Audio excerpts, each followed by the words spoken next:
NHL product at Electronic Arts was a byproduct of the John Madden football product. When we finished the John Madden football title on the Sega Genesis in 1990, it was clear we had a little time left over, and one of the products we talked about was doing the hockey game I wanted to build anyway. So that's kind of how it got started. The first game was NHL hockey, and it had player numbers. We showed that game at the 1991 Stanley Cup Finals in Pittsburgh, and they set it up in the media room. The press is playing the game. It was an immediate hit.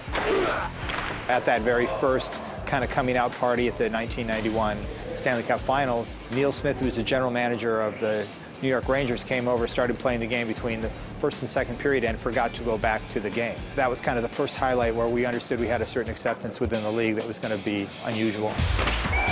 In that year that we did NHL hockey, we delivered 4 titles. The original Madden video game, Joe Montana Football for Sega, the first NHL hockey, and Madden 92. We delivered all 4 of those in 12 months with 1 programmer and 3 of us doing the design and production, and just a handful of artists. We probably have something in the order of 60 people who work on art for NHL in a given year nowadays. By '93, it was pretty apparent that these games were becoming a bigger and bigger deal. Around NHL 94, the series had been out for a few years.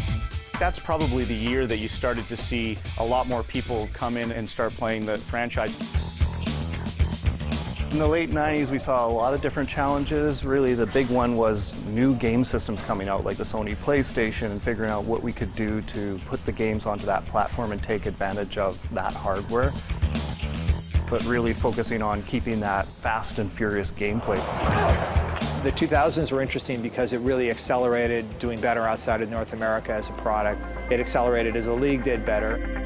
What we see now is a game that is very competitive with any sports product, and that perennially is a #1, #2 voted best sports product in the business. We always used to sort of bet in-house, like, when do you think the last version of this game will be made? I think the furthest we went out was 1999. If you had told me we were going to be shipping them 20 years later, were we going to still be talking about them 20 years later, I would have said there's just no way.